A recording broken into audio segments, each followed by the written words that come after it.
Before we begin the story, let us know where you're watching from by leaving a comment below.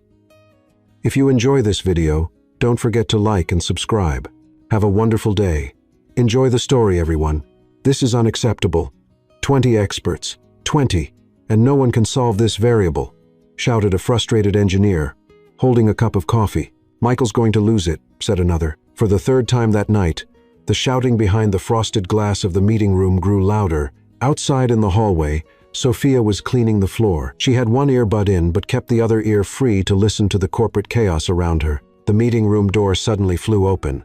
3 engineers walked out, looking exhausted, dark circles under their eyes, clipboards in hand, and defeated looks on their faces. The last one carried 2 pizza boxes and looked like he'd trade his diploma for a bed. Once the elevator doors closed behind them, Sophia walked into the room. She put her mop in the corner, dropped the cleaning cloth into the bucket with a dramatic toss, and looked up at the huge digital whiteboard still showing the problem. "Well, look at this mess," she said, grabbing a dry cloth. They didn't even bother to erase their failure. She was joking. But as she wiped the corners of the screen, her eyes stopped on the equation. In the center, she paused. Wait a minute. She frowned, pointed at the numbers, took 2 steps back, then 3, leaned against the cleaning cart, and crossed her arms. They're doing all this to figure out something so obvious? She stepped forward, grabbed a red marker, and, without really noticing, started scribbling below the formula.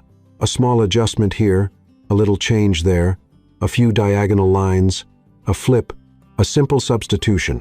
In less than a minute, a new math path appeared beneath the original one. "And that's done," she said, winking at the mop like she had just pulled off a magic trick. At that exact moment, a voice broke the silence. "Who did this?" Sophia jumped. David Thompson, CEO of Thompson Tech, was standing at the door, looking like he had just seen an alien in a NASA lab. Tall, serious, hair perfectly styled, and eyes that judged quickly and coldly, the kind of man who inspired more fear than respect. "Was it you?" he asked, walking in slowly. "No, it was Anna Maria," Sophia answered, pointing to the mop in the corner. Silence. "Just kidding. It was me." David stepped up to the board, still watching her. His eyes moved from Sophia's face to the formula and then back to her again. He seemed to be thinking hard. "You? You know what this means? That you don't need to keep importing lab geniuses? Maybe let the janitors try once in a while?"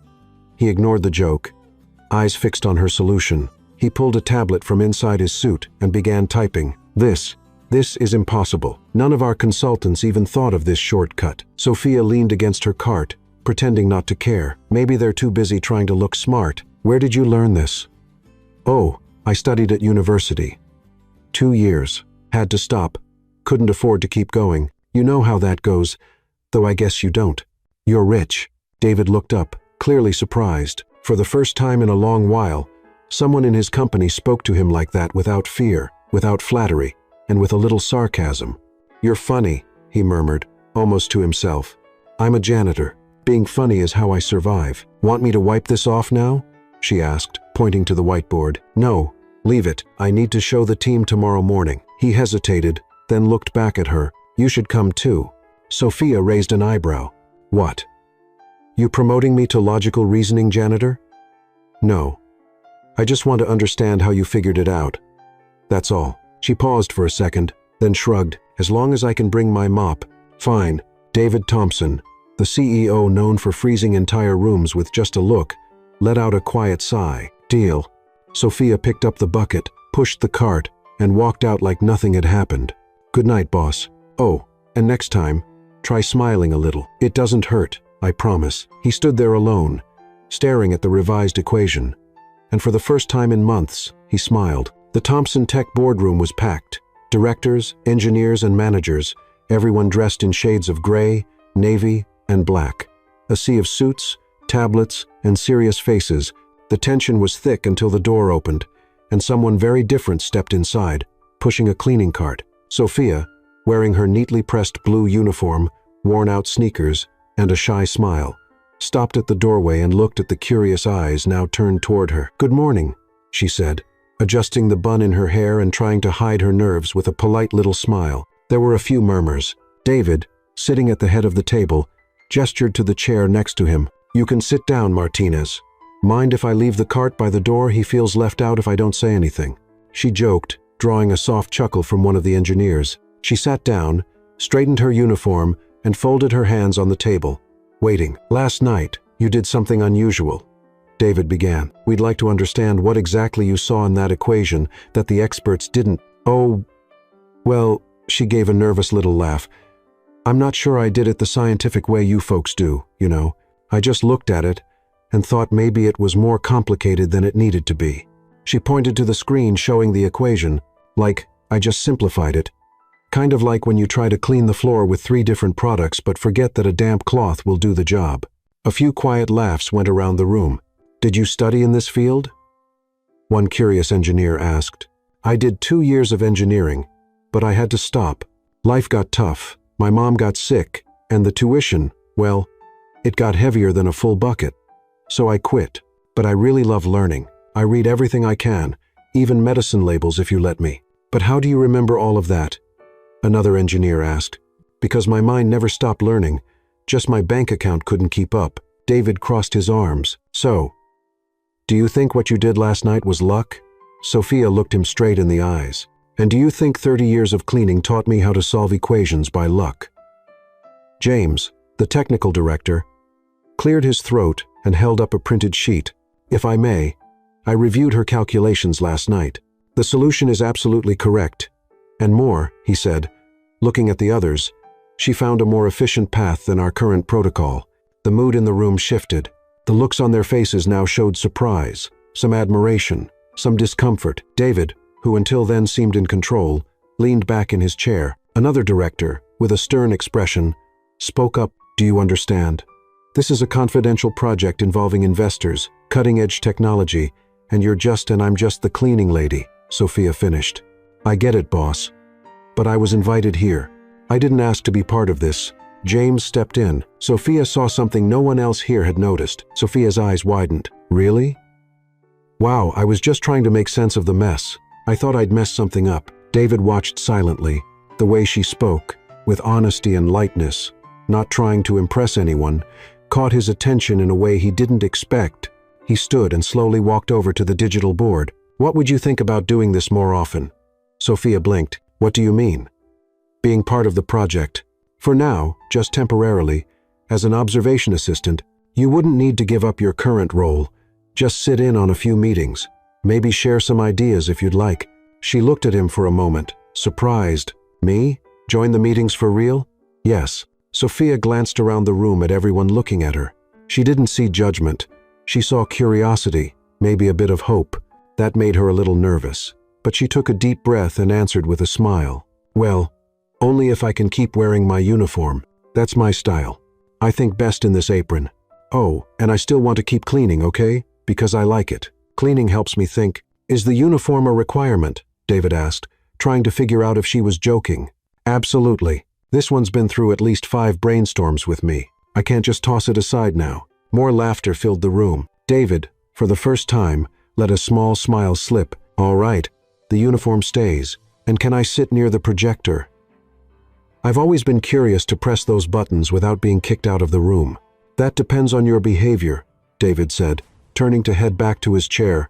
"I promise not to press anything without permission, at least for the first few weeks," she added, making the room laugh again. James, with his usual technical tone, looked at David. "She can contribute. Sometimes an outside perspective is exactly what we need." David slowly nodded. "Then it's decided. Sophia Martinez, from today on, will be our observation assistant. Welcome to the project." Sophia slowly stood. "Thank you, really. I never imagined something like this happening, but I promise to give it my best. And if I can't help with the formulas, at least I'll keep the room sparkling." She pulled the cart back, turned around, and left the room just as lightly as she had entered, leaving behind a surprise team and a thoughtful CEO. David looked at the door she had walked through. He could still hear the soft sound of the cart's wheels in the hallway. He didn't quite understand what had just started there. But he was sure of one thing. That woman was anything but ordinary. The next day, Sophia could hardly believe she was there, sitting among artificial intelligence engineers, facing charts, code, and serious expressions. The Thompson Tech meeting table didn't feel so distant anymore. It was now her new point of view. She listened closely, hands folded in her lap, her cleaning uniform spotless, her eyes moving curiously from one screen to another. Then one of the engineers let out a loud sigh in front of an unfinished equation. "This calculation doesn't work. Not even with magic," he muttered. "Have you tried replacing the vector with a fixed set?" Sophia suggested. Using the calmest tone, everyone stopped. James, the technical director, typed on his tablet, trying her idea. Within seconds, the graphs adjusted. A green light popped up. "It worked again," he said, almost in disbelief. Sophia smiled and shrugged. "I just thought, if the sink always clogs in the same spot, there's no use pouring more water. You've got to change the pipe, right?" Soft laughter spread around the table. But the most intrigued of them all was David.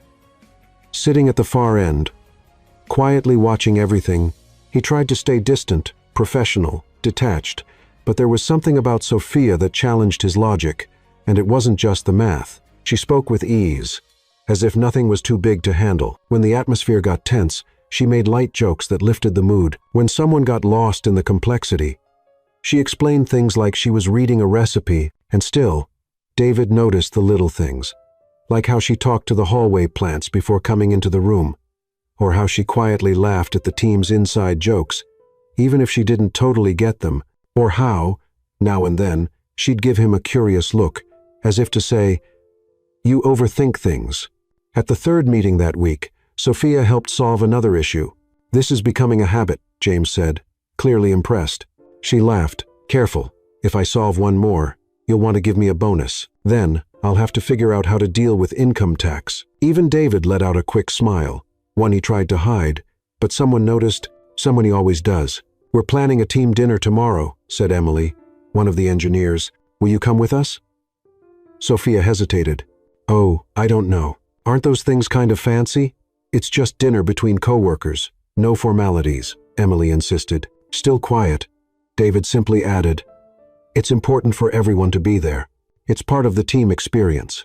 Sophia took a deep breath and agreed, but as soon as she left work that afternoon, she panicked. "A dress? Shoes? Purse?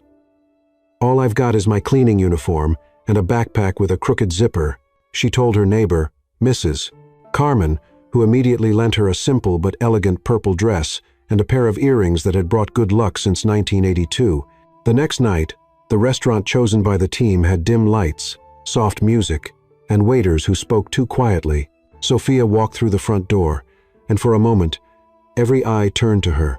The purple dress highlighted her delicate features, her loose hair fell over her shoulders, and something in the light of her eyes stood out. She looked different, but she was still herself. The first to notice were two Thompson Tech analysts sitting near the entrance. "Who is she? A new investor?" "Must be, look at her posture." And she came alone. While they whispered, David, already seated in the back, looked up and froze for a second. It wasn't just surprise. It shattered the image he thought he had of Sophia. This woman standing in front of him wasn't just the brilliant janitor who could solve equations. She was striking. She gave a shy wave to her colleagues and walked over. "Hi. I hope I'm not too dressed up. The only things I own with heels are my brooms," she joked, trying to hide her nerves. The table laughed. David didn't, but he was looking a lot. During dinner, she talked with everyone. She told stories from the cleaning staff with such charm that the engineers laughed until they cried. She said she once confused a meeting room with the break room and almost swept right through a presentation. Even the quietest ones felt at ease. David watched from a distance. Her laugh was genuine, the way she tilted her head when listening, how she didn't try to impress anyone, and yet she did. By the end of the night, as the group began to head out, she walked up to David. "Thank you for the invitation. No need to thank me. It was fun. But tomorrow morning, I'll be back, mop and all. With more brilliant ideas, if my brain helps. Maybe. If not, the floor will shine. That I can promise," he nodded, still watching her like he was trying to figure something out that charts couldn't explain. Sophia said goodbye, gave a quick wave to everyone, and left. When the door closed behind her, David was still standing there, frozen, looking at the spot where she had been just moments before, and for the second time that week, he was left speechless. The next morning, everything was back to normal at Thompson Tech. Quiet hallways, people rushing around, and technology everywhere. Sophia was in uniform, pushing her cleaning cart, one earbud in, a duster in hand. The same as always, at least on the outside. She was humming softly as she cleaned the floor near the main elevator, her mood cheerful, almost like she was dancing with the mop. Then the meeting room door opened, and David stepped out. He saw her from a distance, not in a hurry. He paused for a moment, watched as she talked to the fern near the water cooler, telling it that it looked happier after getting water. Then he noticed the light way she moved as she cleaned, almost like she was gliding through the tasks. Sophia noticed his stare and waved her cloth at him with a smile. "Good morning, boss. If you step here, I'll pretend I didn't see it," she joked. David just nodded, trying not to smile. They both walked to the elevator. The door opened, and they stepped in. A quiet silence settled between them, not the awkward silence between strangers, but the kind of silence between two people unsure what to say or afraid to say too much. "You seem different today," he said suddenly. She looked surprised. "Oh, must be the new lavender disinfectant. I'm testing it to see if it calms nervous people in elevators." "No," he replied with a slight smile. "It's you. You seem more serious sometimes." "I am. That's when the world feels a bit heavier than usual," she said, tugging the bucket's handle with her foot. Before he could ask what she meant, the elevator jolted slightly, then again, and then it stopped. The lights flickered, the panel went dark. "Oh no," Sophia muttered, turning to the buttons. "You've got to be kidding me." David pressed the emergency button. No response. He pulled out his phone. No signal. "Looks like we're stuck," he said, clearly uncomfortable. "Perfect," she sighed, sitting down in the corner with the bucket beside her. "I'm becoming an expert in odd situations with you around. Does this happen often?" "No. But when it does, you're always part of it." "Coincidence?" "I hope so." She laughed, crossing her legs and leaning her head against the wall. "The last time I got stuck in an elevator, I was with an old lady carrying 3 grocery bags, 2 filled with fruit and the third with a live chicken. This is a much more comfortable version." David leaned against the opposite wall, trying to look calm, but his jaw gave away his discomfort. "You don't like surprises, do you? I'm the CEO of one of the largest tech companies in the country. Surprises mean mistakes. Mistakes cost millions." She looked at him without speaking. "Are you always like this?" he asked. "So lighthearted?" "I try to be. Life didn't always give me reasons to smile, so I decided to make my own." "That's admirable." "It's survival," she corrected. "My superpower." He stayed quiet for a few seconds. The elevator's emergency light cast soft shadows across their faces. "My father wouldn't understand that," David said suddenly. Sophia looked up. "Really? He was always obsessed with success." "I grew up in a world where you were only as good as your performance." "Got a 90? He'd ask why not 100. "Won an award?" He wanted to know if it was the biggest. There was no room for mistakes or rest. She listened quietly, giving him her full attention. "And you followed in his footsteps?" "I think I did. I never stopped to ask if there was another way." "But is there?" David hesitated. For the first time, he seemed uncomfortable not having a clear answer. "What about your mother?" she asked, shifting the focus. "She passed away when I was young. He raised me on his own work. Discipline, routine, that's how it was. Not much talking, not much emotion." Sophia took a deep breath. "Well, then let me tell you what it's like when life is all emotion." She adjusted her posture, looking up at the ceiling of the elevator. "My mother worked all day as a seamstress, cooked for 3 households besides our own, and still found time to laugh with me and my sister at night, even when she was tired." David was listening closely. "When she got sick, I dropped out of college to take care of her and my little sister. And it all happened so fast, there wasn't even time to understand it. But I'm happy I did what needed to be done. My mom's doing a little better, and now my sister has a shot at going to college. But anyway, here I am. I just didn't expect to end up stuck in an elevator with the most serious CEO in the Northern Hemisphere. I'm not that serious." "No? Then prove it." He looked at her, a quiet exchange of glances, challenging, almost intimate. "You make me think about things I usually avoid," he said softly. "Like what?" "Like what my life would be like if I had taken the time to breathe, talk, notice." Sophia smiled, a calm smile, like someone who understands more than she says. "Maybe there's still time." Silence filled the space, but this time it was a comfortable silence, full of unspoken words. She moved a little closer, standing next to him, their shoulders almost touching. "Funny how we spend our lives rushing, and then in a stuck elevator, we learn more about each other than in months of meetings. Maybe the pauses teach more than the plans." "See?" You're learning." They laughed together. David looked at her for a few seconds. There was something there he couldn't quite explain. A strange but warm connection. Familiar but new. He leaned in slightly. So did she. Time seemed to slow down. Their faces moved closer. His gaze dropped to her lips, then returned to her eyes. But then the lights came on. The panel lit up. "Elevator in operation," said the robotic voice, preparing to ascend. Sophia's eyes widened, and she stepped back slightly, fixing her hair like nothing had happened. "Wow. Talk about a ruined movie moment," she said as she stood up. David cleared his throat, clearly flustered, but stood up right after. "Looks like we got out of it." "Yeah, we really did," she repeated, more quietly. Looking at the door, when the elevator reached the top floor, David and Sophia walked out side by side without saying a word. Something between them had changed. Something unresolved. Something quietly starting to grow. Sophia went back to her routine with her cleaning cart and her earbuds hanging from her shirt collar. In the hallways, people greeted her with more respect than the days before. She noticed, and she smiled. Meanwhile, David, buried in meetings and decisions, kept finding his eyes searching for Sophia between rooms without realizing it. He started waiting for her cheerful comments or the soft sound of her laugh during breaks. But then, a notification changed everything. An alert popped up on the public relations team's tablet and reached every department at once. Scandal at Thompson Tech. Latina cleaning lady without a degree works on billion-dollar project. The headlines spread like wildfire. Within minutes, gossip sites, tech outlets, and even morning shows were all covering the story. It went viral. The main photo showed Sophia standing by a whiteboard, smiling in her cleaning uniform, with her badge clipped to her pocket. The caption read, "Identified as a cleaning lady with no higher education, the young woman is reportedly involved in high-level technical decisions." Social media comments ranged from mockery to outrage. Next thing you know, the bus driver will be the lead engineer. This is what happens when people confuse diversity with competence. No degree needed. Just know how to scrub. Sophia found out while she was washing the windows in the project room. One of the interns, not realizing she was nearby, said out loud, "Did you see the cleaning lady genius scandal?" She slowly turned around. When she saw the screen on the intern's phone, it felt like the ground disappeared beneath her.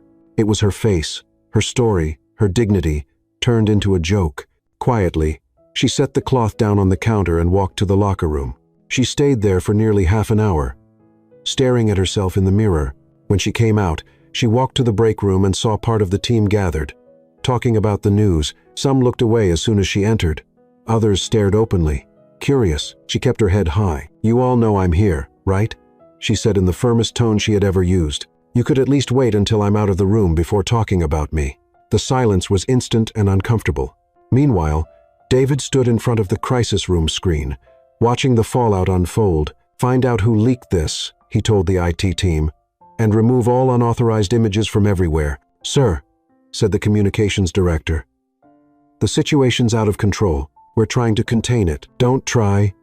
Do it," he replied sharply. He left in a hurry and went down to the second floor, where he found Sophia sitting in one of the meeting rooms, her eyes downcast but no tears, just a tense face, like she was holding back a storm inside. "Sophia, I saw it," she interrupted. "I'm taking care of it.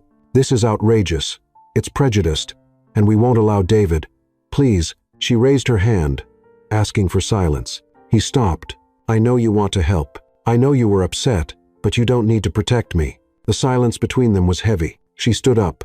"I didn't get this far because someone gave me permission. I got here because I've been facing the world since I was young. It's not the first time someone has looked down on me, not the first time I've been laughed at. But this time, I expected that inside these walls, it would be different." David tried to respond, but she didn't give him the chance. "I don't want to be protected like I'm some well-meaning mistake that needs fixing. I want to be recognized as someone who's contributing with ideas, with work, and above all, with dignity." He took a deep breath and stepped closer. "I do recognize all of that, and I won't let them take away the value of what you're doing. Then respect me when I say that for now, I need some time." She took off her badge, the one she proudly wore every day, and placed it on the table. "I need to think about whether I still want to be part of a place where a person's worth is measured by the title on the wall and not by the ideas they bring to the table." Without waiting for a reply, she turned and left the room. She walked down the hallway, ignoring the looks and whispers, went to the front desk, signed out for a temporary leave, and walked out of the building without looking back. David stayed by the table for a few minutes. The badge seemed to shine under the cold light of the room.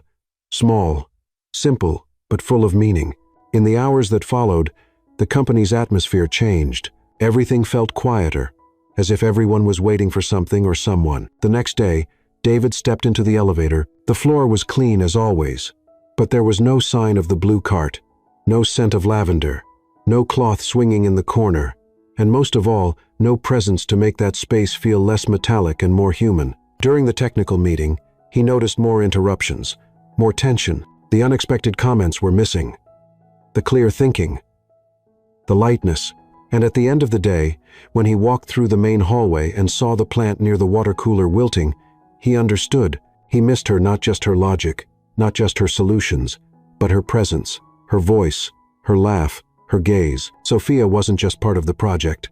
She was part of something he didn't even know he needed until now. 3 days passed without Sophia at Thompson Tech. 3 days that felt more like 3 weeks to David. The technical meetings were tense, problems took longer to solve, and there was a nearly tangible emptiness in the hallways. Even the plant near the cooler looked droopy, as if it missed the person who used to talk to it every day. David tried to focus on work, but every time he passed the second floor, he instinctively looked for the blue cart. When the elevator doors opened, he expected to hear her making one of her cheerful comments. During meetings, he waited for a simple remark that would untangle the most complicated issues. By the third day, he couldn't take it anymore. He asked HR for Sophia's address and, late in the afternoon, drove his black BMW to a neighborhood he had never been to. The streets were narrower, the houses more modest, but there was life on every corner. Kids played on the sidewalks, neighbors chatted on their porches, and the smell of home-cooked meals filled the air. Sophia's house was small but well cared for. The green gate was open, showing a modest garden with colorful flowers and a rocking chair on the porch. David parked and sat still for a moment, unsure if he was doing the right thing. Before he could back out, the front door opened, and a middle-aged woman with gray hair and a bun, wearing a floral apron, stepped out to water the plants. "Can I help you?" she asked with a kind smile. "Good afternoon. I'm David Thompson. I work with your daughter, Sophia." The woman's eyes lit up. "Oh, so you're Sophia's boss. Come in, come in. She's talked so much about you. I'm Isabella, her mother." David hesitated. "Actually, I came to speak with her about come in first." "In this house, guests don't stay at the door," Isabella insisted, gesturing warmly. David followed Isabella into a small but cozy living room, a sofa with crochet covers, family photos on the walls, and the unmistakable smell of cake in the oven. A young woman, around 18, sat at the table, surrounded by books and notebooks. "This is Lily, Sophia's sister," Isabella said. "Lily, this is Mr. David, your sister's boss." Lily looked up from her studies and gave a shy smile. "Nice to meet you, Mr. Thompson. Soph always says you're very smart." "The pleasure is mine," David replied, genuinely surprised by the young woman's politeness. Isabella disappeared into the kitchen and returned with a tray of coffee and slices of still warm carrot cake. "Please, have a seat. Sophia's out back, tending to the plants. She does that when she needs to think." David accepted the coffee, impressed by the family's natural hospitality. There was no luxury here, but there was something his millionaire home never had: warmth. "Lily's in her last year of high school," Isabella said with clear pride. "She wants to go to medical school. Sophia works hard to help pay for her college. Medicine is a demanding field," David commented. "I know," Lily replied with determination, "but Soph always says that if we don't dream big, we'll never know what we're capable of." Just then, Sophia appeared in the doorway, wearing a simple t-shirt and with her hands still covered in dirt. When she saw David, she stopped in her tracks. "What are you doing here? Is that any way to greet a guest?" Isabella scolded. "No, Mom. It's fine," Sophia said as she slowly walked in. "I'm just surprised." David stood up. "I need to talk to you." "Then talk. In private, if possible." Isabella and Lily exchanged glances and quietly stepped back into the kitchen, carrying the coffee tray. Sophia crossed her arms, waiting. "The company isn't the same without you," David began. "I imagine you've already found other experts to solve the problems." "We have, but none of them solve things the way you do, and more importantly, None of them bring the same energy to the room. She raised an eyebrow. So you came all this way to tell me I'm good at lightening the mood? No. I came to tell you that you make a difference, a real one, and that the company lost more than a smart consultant. It lost someone who made me see things differently. Sophia studied him for a few seconds. David, I'm not coming back to be treated like a mascot or like some interesting exception that you all tolerate. You wouldn't be. We have an important presentation this Friday. Silicon Valley investors. They'll decide whether to fund the next phase of the project. I want you to lead the presentation. Me? You know the project better than any of us. And you have a gift for explaining complex things in a simple way. They'll love that. Sophia hesitated. What if I mess it up? Impossible. You don't mess things up. You work magic. Isabella quietly appeared in the doorway. Sweetheart, can I say something? Sophia nodded. You always told me that when we have a talent, we're not supposed to hide it. We're supposed to use it. And if there are important people who want to see what you can do, maybe it's time to show them. And besides, Lily added, joining her mother, you always say we shouldn't give up at the first sign of trouble. David watched the exchange between the three women. There was trust, mutual respect, and above all, unconditional love, something he had never experienced in his own family. All right, Sophia said at last. I'll come back, but on one condition. What's that? You stop trying to protect me and start treating me as an equal. Deal. She reached out her hand to shake his. Then we have an agreement, Mr. Thompson. He took her hand, feeling, for the first time in days, that things might finally fall into place. The following Friday, the Thompson Tech conference room was filled with investors in expensive suits and skeptical expressions. These were people used to dealing in millions. They analyzed every word, every gesture, every number. Sophia walked into the room, wearing a blazer borrowed from Emily, but keeping true to herself. Her hair pulled back in a simple ponytail, no heavy makeup, and the same confident smile as always. Good morning, she said, connecting her laptop to the projector. I know you're used to presentations full of technical terms and complex graphs, but today I'm going to show you why our project works, using something we all understand. Real-world results. For 40 minutes, Sophia explained each part of the artificial intelligence system, using clear and relatable examples. When she talked about learning algorithms, she compared them to teaching a child to walk. When she explained computing efficiency, she used the example of a well-organized recipe in the kitchen. The investors, who started off skeptical, began leaning forward, asking questions, asking for clarification, showing genuine interest. The difference with our system, Sophia concluded, is that it doesn't just process data. It understands context, like an experienced person who doesn't just follow instructions, but knows when to adapt the rules to get better results. When she finished, the room stayed silent for a few seconds. Then one of the lead investors stood up and started clapping. The others followed. Miss Martinez, said the head of the investor group, in 20 years of funding tech startups, I've rarely seen someone explain such complex ideas so clearly and convincingly. Thank you, Mr. Harrison. We're prepared to offer $50 million for the entire project. A murmur of surprise swept through the room. It was far more than anyone expected. David, watching from the back of the room, couldn't hide his pride. Sophia hadn't just done well. She had won over seasoned investors with her honesty and intelligence. After the investors left, the Thompson Tech team celebrated quietly. Sophia was congratulated by everyone. But once things calmed down, she walked over to David. 50 million? Seriously? You made that happen. Not me.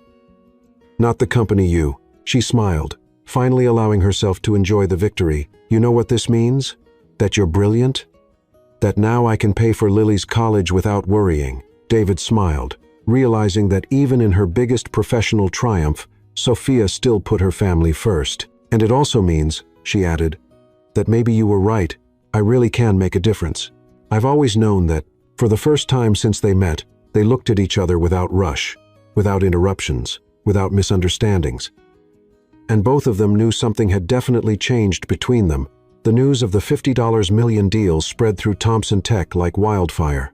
Within hours, every department was talking about Sophia's presentation and the incredible outcome. The atmosphere at the company, tense over the past few days, was now full of fresh energy.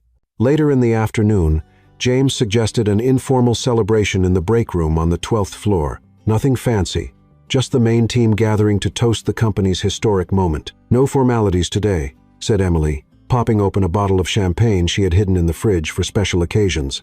"Tonight, we celebrate for real." The break room, usually quiet and empty after hours, was now filled with laughter and lively conversation. Sophia, still wearing the borrowed blazer, was at the center of it all, but she stayed true to her humble self. "I just said what you all already knew," she insisted as James handed her a glass of champagne. "You're the ones who did the hard work, but none of us could have explained it to those investors the way you did." One of the engineers replied, "You have a gift." David watched from a distance, leaning against the wall near the window, with a view of Seattle. There was something different about him. His shoulders were less tense, his jaw more relaxed, and even his posture seemed lighter.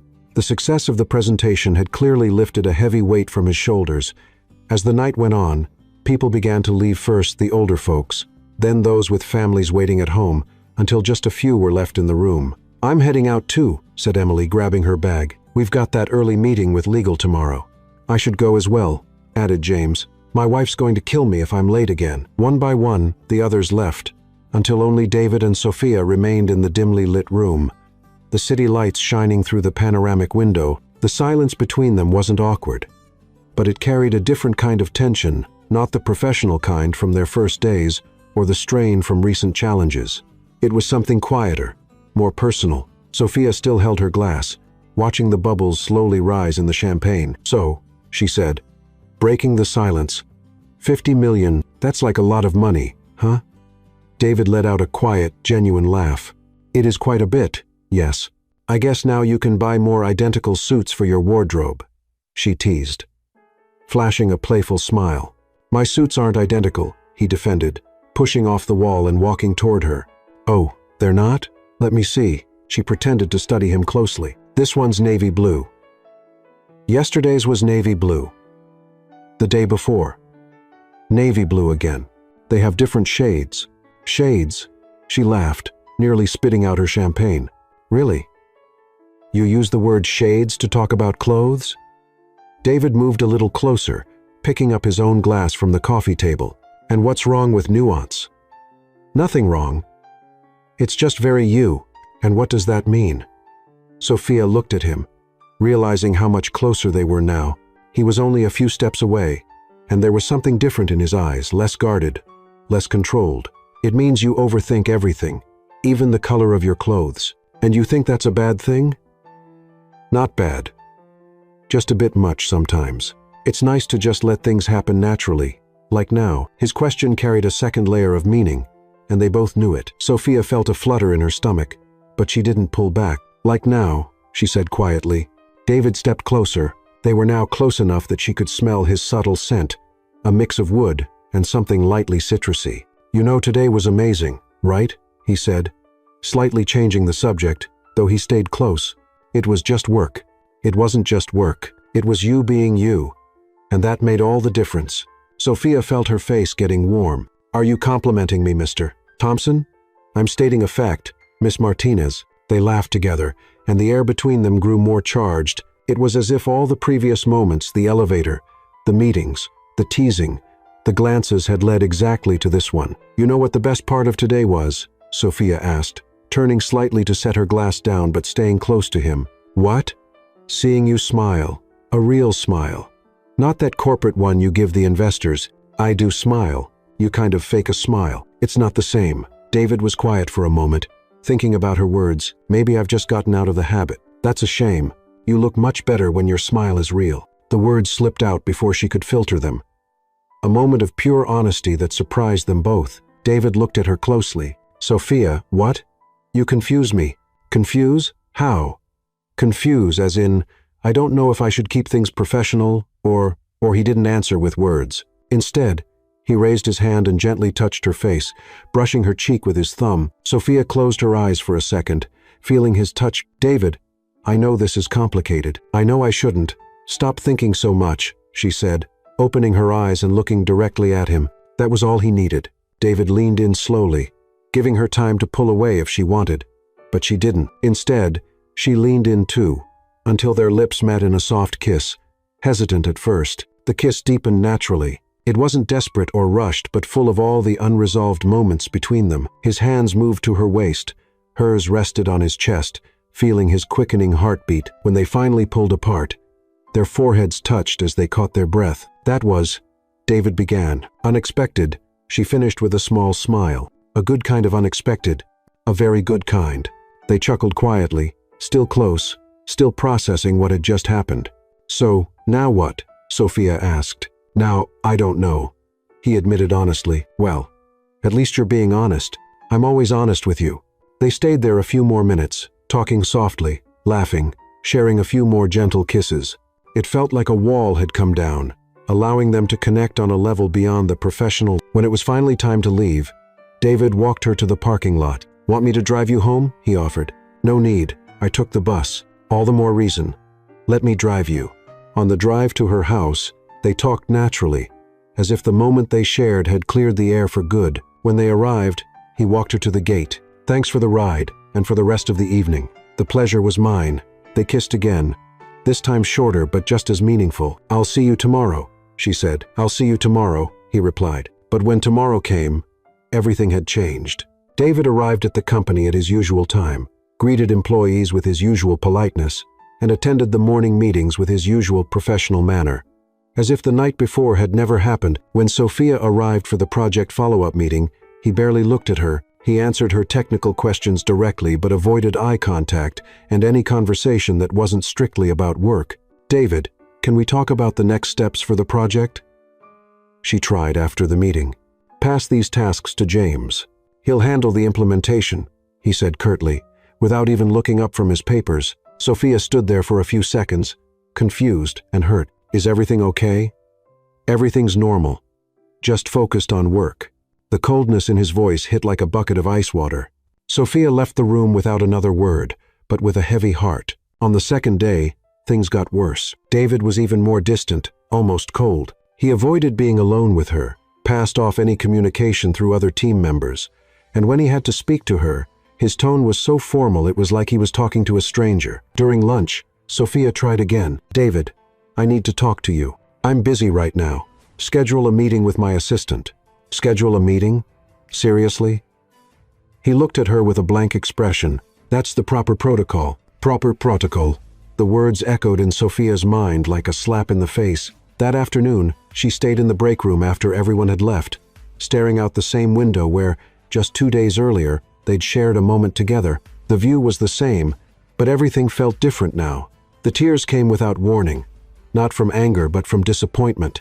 Disappointment in herself for believing that moment had meant something to him, for letting herself be vulnerable, for mistaking his moment of weakness for something real. She wiped her eyes with the back of her hand and made a decision. The next day, at the end of the workday, Sophia knocked on David's office door. When he said to come in, she walked in and placed an envelope on his desk. What's this? He asked, not looking up. My resignation letter. This time, he looked up, surprised. What? You heard me. I'm resigning. Why? Sophia looked at him, a mix of sadness and resolve in her eyes. Because I'm not going to work in a place where I'm treated like a mistake to be ignored. Because I won't stay where my presence makes someone uncomfortable. And most of all, because I deserve more respect than this. Sophia, no. She raised her hand, cutting him off. You made your position very clear these last few days. I got the message. Now I'm making the decision I should have made from the start. She turned to leave but paused at the door. That night meant something to me, but I realized that to you, it was just a moment of weakness you'd rather erase. That's fine. I just didn't expect you to be too much of a coward to talk about it like an adult. And she left, closing the door behind her, leaving David alone with the envelope and the weight of his own choices. The days after Sophia's resignation were some of the longest in David Thompson's life. For the first time in his fast-moving career, he couldn't fully focus on work. His meetings were still efficient, but robotic. His decisions were still accurate. But the spark he'd found in the last few weeks was gone. The office felt bigger, colder, and quieter. Even the team noticed the difference. James tried bringing it up a few times, but David shut down any conversation that came close to Sophia's name. On the third day, he couldn't take it anymore. He picked up the phone and dialed her number. It rang once, twice, 3 times, then went to voicemail, "Hi, you've reached Sophia. If it's important, leave a message. If it's spam, you already know." He hung up without leaving a message. He tried again the next day and the next. Same result. Voicemail. On the 5th day, after one more failed call, David made an impulsive decision. He canceled his afternoon meetings and drove to Sophia's house. When he got to her neighborhood, everything looked exactly the same as on his first visit. But something in the air felt different. The same kids played in the street, the same neighbors chatted on their porches, but now David felt like an outsider. He parked in front of the house and sat in the car for a few minutes before finally stepping out. He took a deep breath and walked up to the green gate. Isabella was in the garden, watering the same colorful flowers, but when she saw David, her warm expression turned into something more guarded, almost protective. "Good afternoon, Mrs. Isabella," he greeted, trying to sound casual. "Good afternoon, Mr. Thompson," she replied, without the warmth of their first meeting. "I'd like to speak with Sophia, if possible." "She's not here," she said finally. "Do you know when she'll be back?" "No. Would you mind letting her know I stopped by?" Isabella sighed and wiped her hands on her apron. "Mr. Thompson, with all due respect, my daughter is a strong woman, but she also has a sensitive heart. If she doesn't want to talk to you, she must have her reasons." David lowered his head, understanding the message between the lines. "I made a mistake, a big one. That's between the two of you. But if you'll allow me a piece of advice," Isabella stepped closer to the gate. "When you hurt someone you care about, there's no use waiting for time to fix it. Sometimes you have to go after them and show you've truly changed." David nodded, thanked her, and walked away. But Isabella's words echoed in his mind the whole way back. That same night, David decided to try a different approach. He opened his laptop and started writing an email. He wrote and deleted at least 10 different versions, trying to find the right words to express how he felt. In the end, he went with something simple and direct. "Sophia, I know I don't deserve your attention right now, but I need you to know that what happened between us meant a lot to me. The way I reacted afterward was cowardly and unfair to you. The Tech Future Seattle event is on Friday. I'll be giving the main presentation about our project. I'd really like you to be there, even if you don't want to talk to me. Please come. You deserve to see the public recognition of the work you helped build. David." He hit send before he could change his mind again. The reply came the next day, short and direct. "I'm not going."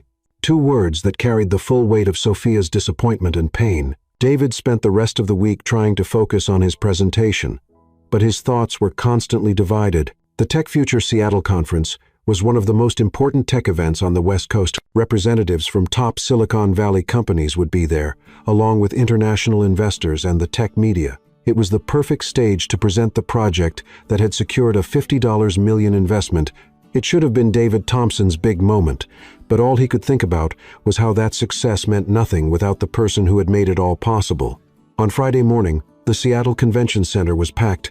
Over 1,000 people moved through the halls, networking around every corner, with conversations in multiple languages, creating a buzz of anticipation. David arrived 2 hours before his presentation. As he always did, he checked the equipment, tested the slides, mentally rehearsed every transition. Everything was technically perfect. David called Robert Harrison, the same investor who had made the multi-million-dollar offer. "Looking forward to your talk today. I hear you've got some exciting updates." "We hope to make a strong impression," David replied, shifting into his corporate polite mode. "And that brilliant young woman who gave the last presentation, Sophia, will she be speaking today?" The question hit like a punch to the gut.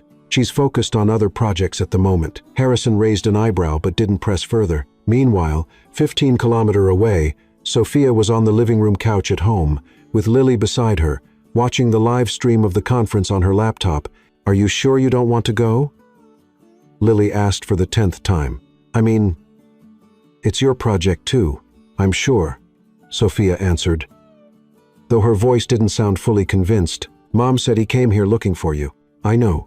And you didn't even want to talk to him. There was nothing to say." Lily studied her sister's face. "You know, Soph, when you like someone and you're hurt, sometimes we make decisions out of pride that we end up regretting." Sophia looked at her younger sister. "Since when are you a relationship expert?" "Since I started watching my big sister suffer over a guy who's clearly suffering too." Back at the convention center, there were 15 minutes left before David's presentation. He was backstage, reviewing his notes one last time, when James walked over. "All set, boss?"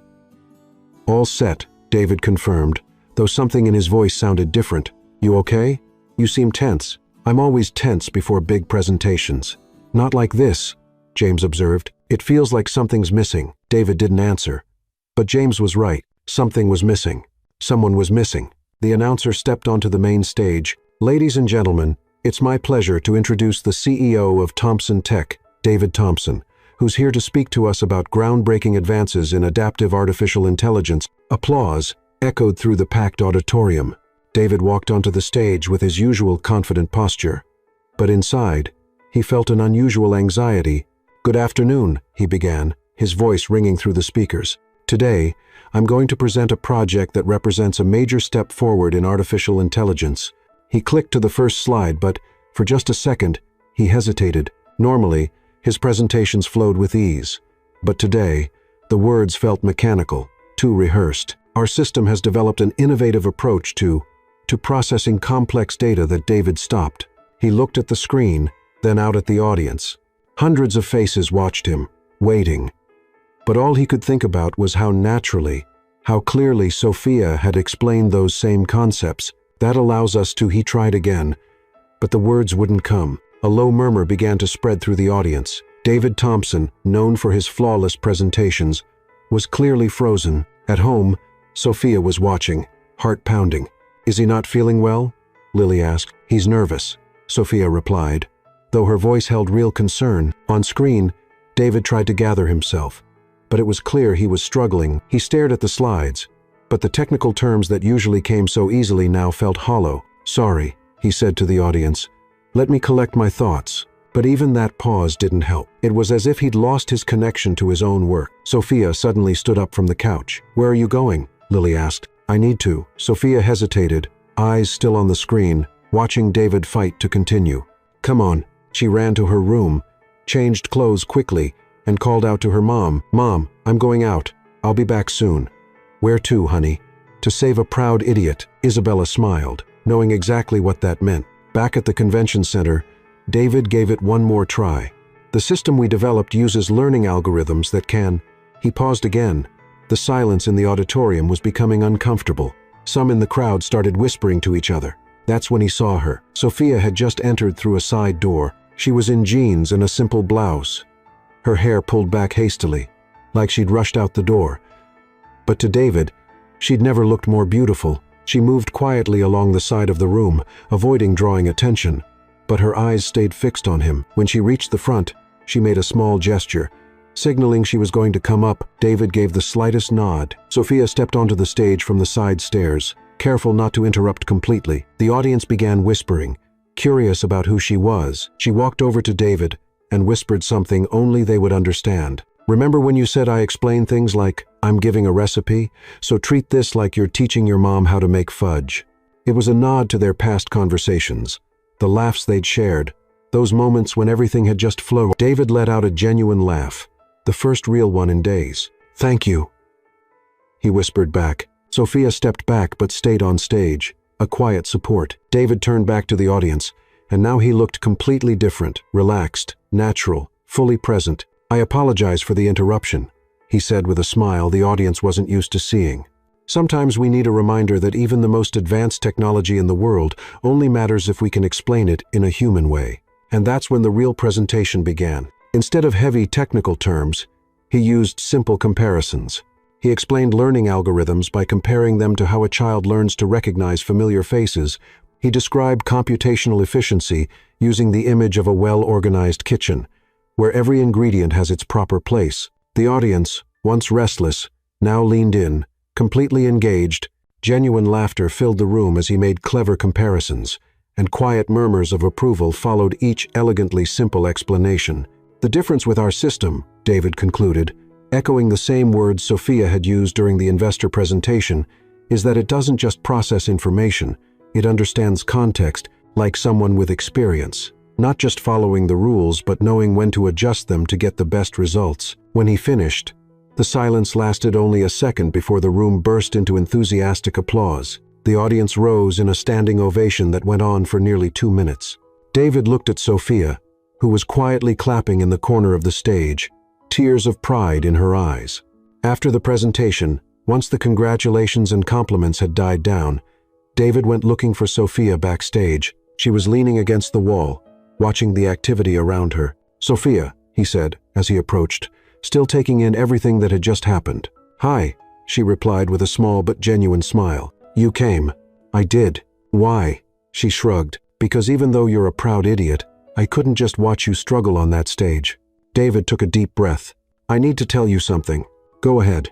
He pulled her aside, away from curious eyes. "You're the only person who's ever made me want to be more human." Sophia looked at him, surprised by the raw honesty in his words. "David?" "No. Let me finish. I spent my whole life building walls, keeping distance, being professional above all else, and then you came along in your cleaning uniform, making jokes about plants, and suddenly I started wondering if there was another way to live." He paused, choosing his words carefully. "When we kissed, I panicked not because it meant nothing, but because it meant everything, and I didn't know how to handle that. So you decided to pretend it never happened?" "It was the worst decision I've ever made."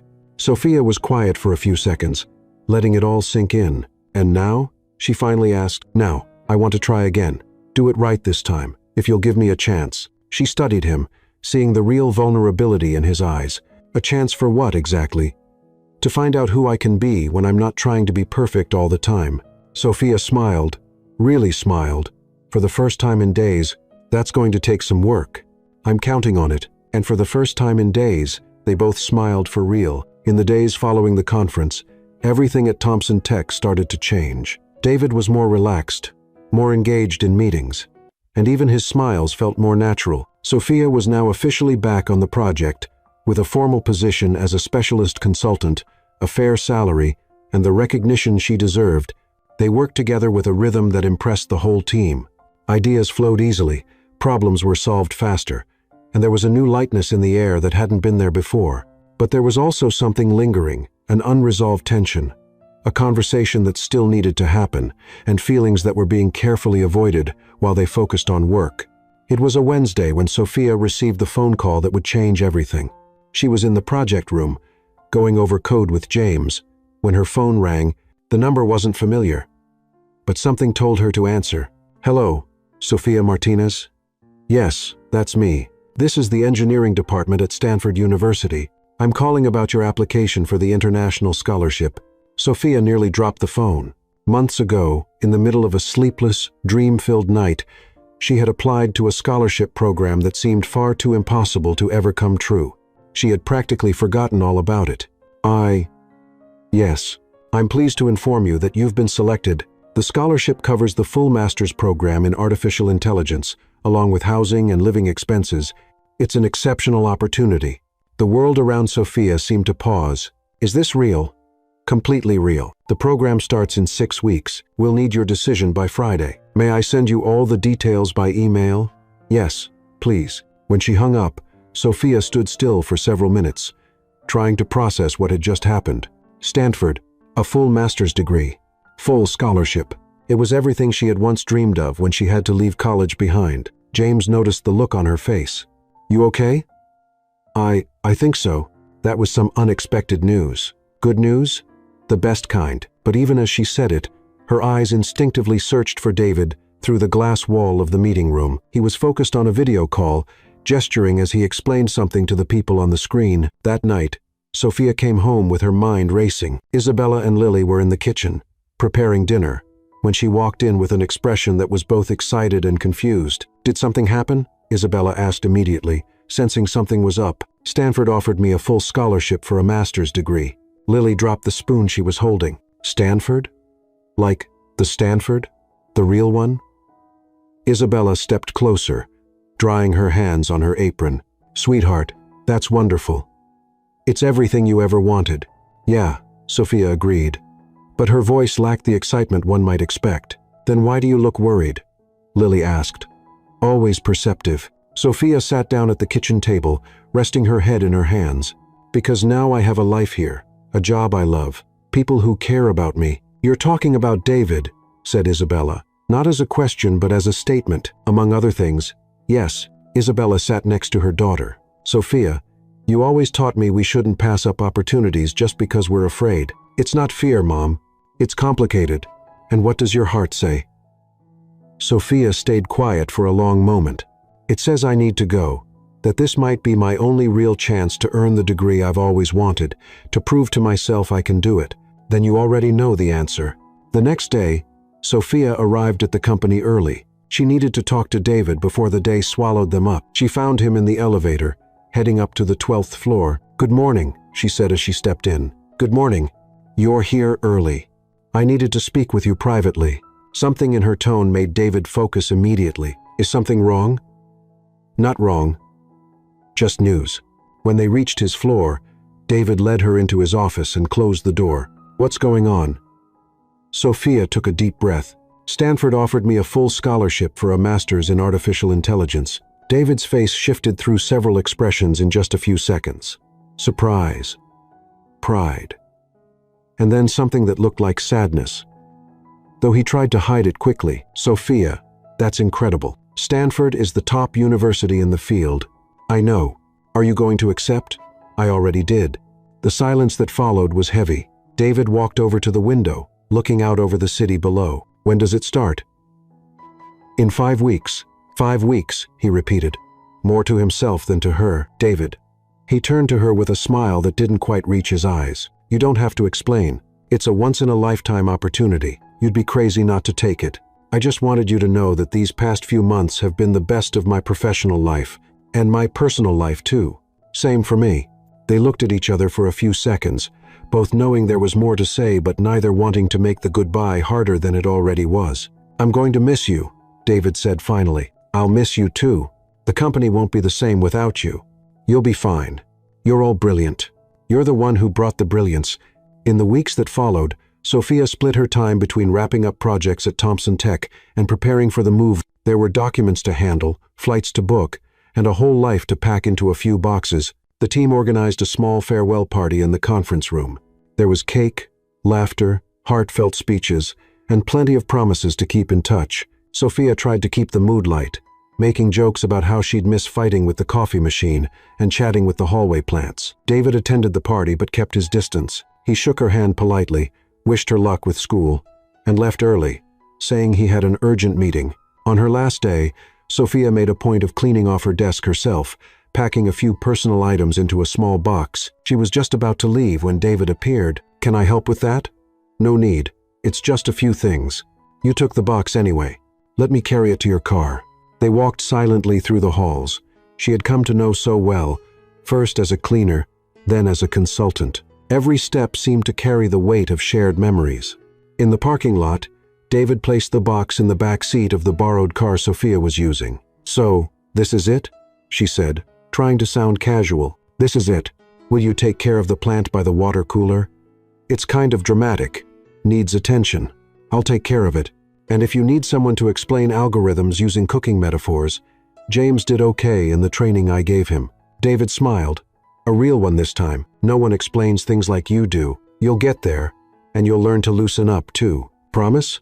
"I'll try." She reached out to shake his hand, but he ignored it and pulled her into a hug, a long, tight hug, filled with all the unspoken things between them. When they pulled apart, both had tears in their eyes. "Take care of yourself, Sophia." "You too, David." She got in the car, started the engine, and waved through the window before driving off. David stood there until the car disappeared around the corner. That night, alone in his apartment, David walked to the window that looked out over the city. Seattle sparkled with its usual night lights. But everything seemed dimmer without her there. He grabbed his laptop and started doing something he had never done in his professional life. A search that had nothing to do with business or technology. How to surprise someone special. Unique romantique idéas. How to show love in an unforgettable way. He spent hours browsing, taking notes, making plans, because for the first time in his life, David Thompson had something more important than work to focus on. Sophia Martinez deserved an unforgettable surprise, and he had 5 weeks to plan something that would change both their lives forever. The next morning, David arrived at the office with a different energy. He canceled all non-essential meetings and asked James to come to his office. "I need your help with a personal project," he said, something he'd never said before. "Of course, boss. What do you need?" "I'm going to do something completely outside of my usual style, and I'll need everyone here to help me." James smiled. already guessing what it was about. Is this about Sophia? It's all about Sophia. And for the first time in weeks, David gave a real smile, because he had a plan, and it was going to work. It had to. 6 months had passed since Sophia left for Stanford. 6 months of intense classes, advanced labs, late-night study sessions, and the constant feeling that she was exactly where she was meant to be. The master's program was everything she'd hoped for. Challenging, inspiring, and life-changing. But there were moments, especially during the quiet nights in her dorm room, when her mind drifted back to Seattle, to corporate hallways, to office plants that needed conversation, and to a blue-eyed CEO who had learned how to truly smile. They kept in touch now and then, at first through professional emails, later more casual messages. David always asked about her classes. She always asked about the company and about the plant near the water cooler. Neither of them mentioned missing each other, but the feeling was always there, between the lines. Lily's graduation was set for a Friday in June. Sophia had gotten special permission from the university to come back and be there for the most important academic moment in her sister's life. Lily had been accepted into the medical program at the University of Washington with a partial scholarship, something Sophia could now help support with her own research grant. The flight back to Seattle was filled with nerves and anticipation.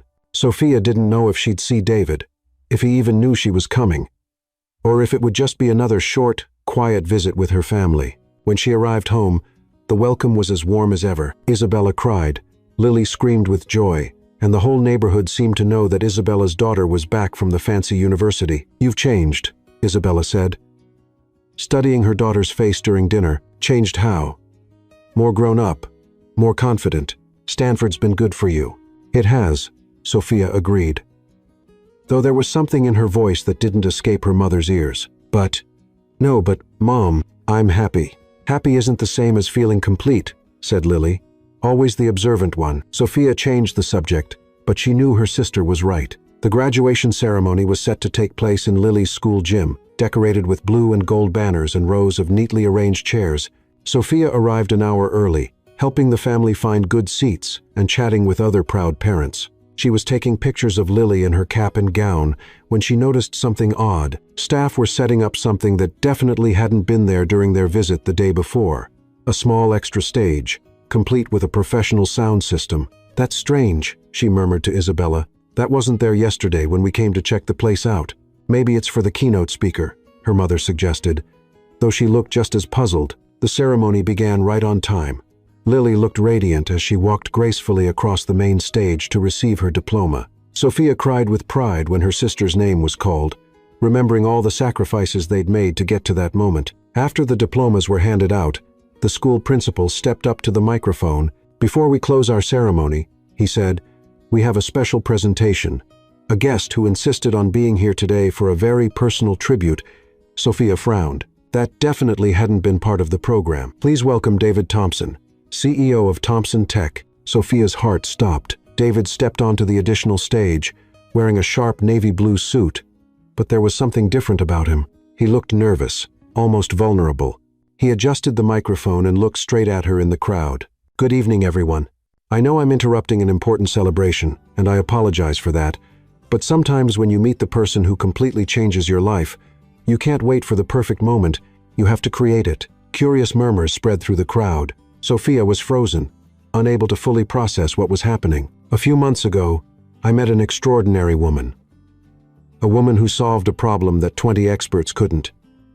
A woman who taught me that intelligence doesn't come with a diploma, that wisdom isn't tied to a zip code, and that sometimes the best solutions come from the most unexpected places." He paused, clearly emotional. "Sophia Martinez, you used to clean the floors at my company, but you ended up cleaning my heart." A collective awe echoed through the room.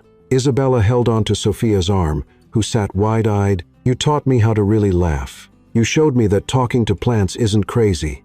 It's kindness. You showed me that explaining complicated things in simple ways is a rare gift. And most of all, you taught me that I could be a better person if I stopped trying so hard to be perfect." David took a deep breath, visibly nervous. "I know you're at Stanford now, chasing your dreams, and I don't want to get in the way of that. But I also know life is too short to let love slip by just because the timing isn't ideal." He stepped down from the stage and began walking toward her, The audience turned as he passed, creating a path between the chairs. "Sophia, when you left, I realized that professional success means nothing if you have no one special to share it with. I realized that important meetings are far less important than spontaneous laughter, and I realized that I love you." He stopped in front of her as she sat there, completely stunned. "I love you for who you are.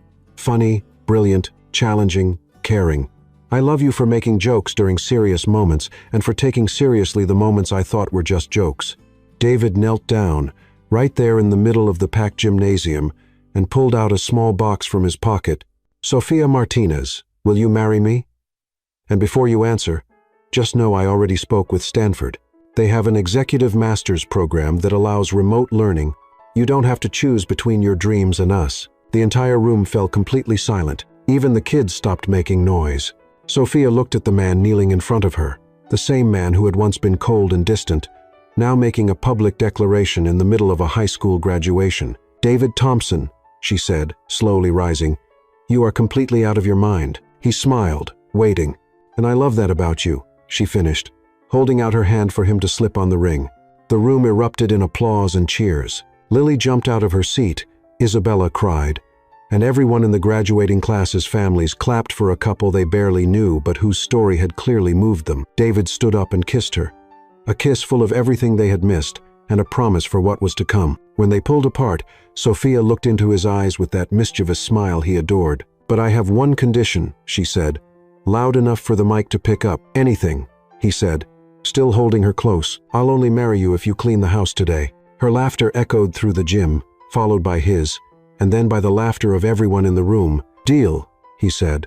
"As long as you teach me how to talk to plants properly." "Deal," she replied. And there, in the middle of a high school gym in Seattle, during a graduation ceremony, two people who had met in the most unexpected way decided to write the rest of their story together. Lily came running over, still in her cap and gown. "Does this mean you're coming back?" she asked, hugging her sister. "It means we're going to figure it out," Sophia answered, looking at David. "Together. And I get the world's coolest CEO brother-in-law," joked Lily. "You'll have a brother-in-law who's going to learn how to make brigadeiros and clean a house properly," David replied, getting more laughs from the whole family. Isabella walked over and hugged them both. "Welcome to the family, son," she said to David. "I hope you're ready for lots of food, noise, and honesty." "I'm ready for everything," he said, "especially to be happy." And as the graduation party carried on around them, Sophia and David stood there, hand in hand, planning a future that would be anything but predictable, just the way they liked it. 3 months after the proposal in the gym, Isabella's house was in a state of organized chaos. Colorful streamers hung from every corner. Guest lists were taped to the fridge, and the constant smell of food being tested for the big day filled the air. Sophia had decided she wanted a wedding that truly reflected who they were. Genuine, fun, and full of love. No fancy ballrooms or over-the-top decorations. The ceremony would take place in the family's backyard, with Latin food prepared by aunts and cousins and a playlist mixing salsa, merengue, and even a few elevator music tracks that had become inside jokes between the couple. "Are you sure you don't want something a bit more sophisticated?" David asked for the 10th time, while helping hang string lights between the backyard trees. "David Thompson, if you ask that again, I'll marry James instead," Sophia warned, adjusting the flowers she'd picked up herself at the Central Market. "James doesn't know how to make brigadeiros," David replied, making her laugh. "True, you're staying." Isabella watched them from a distance, smiling at how naturally David had become part of the family over the past few months. He had learned how to season feijoada, play dominoes with Sophia's uncles, and even picked up a few Spanish words, enough to make Isabella laugh at his pronunciation. The morning of the wedding was sunny, with a light breeze that made the decorations dance gently. Sophia woke up at her mother's house, surrounded by Lily and 3 cousins who had traveled in for the celebration. "Nervous?" Lily asked, helping her sister into the simple but elegant dress they'd chosen together. "Not at all," Sophia replied, surprisingly calm. "It's strange, but it feels like the most natural thing in the world. Even though you're marrying a millionaire CEO, I'm not marrying a millionaire CEO. I'm marrying David, the guy who talks to plants and blushes when he doesn't get my math jokes." Across town, David was having a very different kind of morning. His apartment was filled with James, 3 company engineers, and his own father, who had flown in from New York especially for the wedding. "Son, are you sure about this?" asked William Thompson for the 5th time. adjusting his son's tie with slightly shaky hands. "Dad, I've never been more sure of anything in my life. She's not who I pictured for you." David stopped combing his hair and looked at his father in the mirror. "She's better than anything you or I ever imagined." William studied his son's face, seeing a happiness he'd never witnessed before. "Then I approve," he said at last, with a small smile. James, who had been watching, stepped closer. "Boss, you're more nervous than when you pitched to those Japanese investors. Those investors were just money. Today is the rest of my life." "You scared?" "I'm scared I'm not good enough for her," David admitted. A rare moment of vulnerability. "Man, you learned how to make brigadeiros for her," James joked. "If that's not true love, I don't know what is." The ceremony was set for 4:00 the afternoon.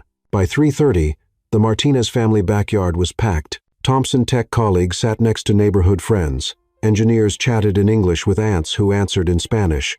And kids ran around the chairs decorated with colorful ribbons. David arrived on time, but his hands were visibly shaking as he greeted the guests. Isabella came over with a motherly smile. "Breathe, son. It's just a wedding, not a corporate merger." "It's worse than a corporate merger," he confessed. "In a merger, the worst that happens is I lose money. Here, if I mess up, I lose Sophia. You're not going to lose anything. She loves you just the way you are, nervous, perfectionist, and completely in love."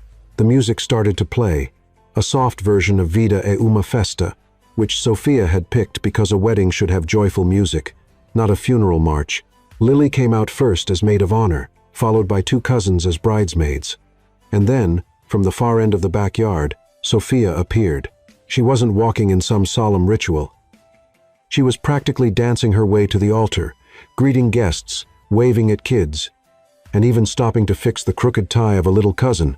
When she finally reached David, he was smiling from ear to ear. "You took your time," he whispered. "I couldn't just rush past everyone without saying hi. That would be rude." She whispered back with a grin. The officiant, a family friend who had become certified just for the occasion, started the ceremony with a mix of Portuguese, English, and a few Spanish phrases that made the whole family laugh. "We are gathered here today to celebrate the love between Sophia and David.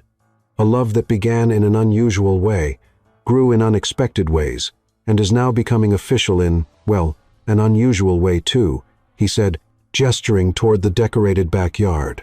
When it was time for the vows, David pulled a piece of paper from his pocket, his hand still shaking. "Sophia, I wrote and rewrote this at least 20 times, but in the end, I realized all I really needed to say is simple. You've taught me that life is better when we don't take everything so seriously. You taught me that intelligence comes in many forms, and the best one is knowing how to make others laugh. And you taught me that true love means someone accepting you, even when you wear the same suit every day." The crowd laughed, and even David smiled at his own nerves. "I promise to love you, respect you, and never again pretend that our special moments didn't mean something to me. And I promise to learn how to cook at least 5 Latin dishes before our first anniversary." "I do," yelled one of the aunts from the back, making everyone laugh. Sophia hadn't prepared anything written. She took David's trembling hands and spoke from the heart. "David Thompson, you came into my life when I was scrubbing the floors at your company. And somehow, over these past months, we ended up scrubbing away our own wounds, our own fears, our own insecurities." She paused, holding back emotion. "You gave me the chance to show I'm more than a cleaning uniform, and I gave you the chance to show you're more than an expensive suit. I promise to keep challenging you, keep making you laugh, and keep reminding you that plants grow better when you talk to them. And I promise to keep pretending I understand your math jokes," David added, making Sophia burst out laughing. "I now pronounce you husband and wife," the officiant declared. "You may kiss the bride." The kiss was met with applause, cheers, and the sound of Latin music that started playing right after. The reception that followed was just as Sophia had imagined it. A big buffet with homemade food, drinks ranging from cold beer to fruit punch made by the aunts, and lots of dancing. David, who had taken secret salsa lessons over the past 2 months, surprised everyone with his moves. He wasn't perfect, but he was having fun, and that's what mattered. "Who is this man, and what did he do with my boss?" James asked, watching David spin Sophia on the makeshift dance floor. "That's the real David," said Emily. Sophia just melted the layers of ice he'd built around himself. As the night went on, the speeches grew more emotional, the dancing more relaxed, and the laughter more frequent. Isabella gave a toast. saying her daughter had found someone who truly completed her. William Thompson, visibly moved, admitted he had never seen his son so happy. Around 11, as the party started to wind down, David and Sophia stepped away to a quiet corner of the yard. "So, Mrs. Thompson," he said, still holding her hand, "how does it feel to be officially married to a CEO?" "How does it feel to be officially married to a genius cleaning lady?" she shot back. "Feels like I'm way too lucky." "Well, you better get used to it, because you're not getting rid of me anytime soon." They stood there for a few minutes, watching their guests, their families now, one family, and thinking about the future. "David, I have an idea," Sophia said suddenly. "You always do." "What is it this time? What if we started a company together? Not a traditional tech company, but one focused on education, programs to teach kids from underserved communities, coding, AI, that kind of thing. Go on, we'll call it something like Code from the Heart. The idea is to show that talent exists everywhere. It just needs a chance." David looked at her, once again amazed by her ability to think of others, even on her wedding day. "You know, that's brilliant, right? I do. And I also know you'll want spreadsheets and projections before you agree." "Actually," he said, pulling her in for another kiss, "I'm in. No spreadsheets, no projections, just because it's a beautiful idea from an even more beautiful person." "Careful, Mr. Thompson, you're getting way too romantic. I've just learned that life is better when you have the right person to share it with." 3 years later, sitting at the headquarters of Code from the Heart, watching a group of young people present their first programming projects, David glanced at Sophia. She was laughing with one of the students, who had just made a joke about algorithms, explaining complex ideas with the same simple clarity as always. She wasn't your typical genius. She was the kind of woman who cleaned the world with soap, humor, and love.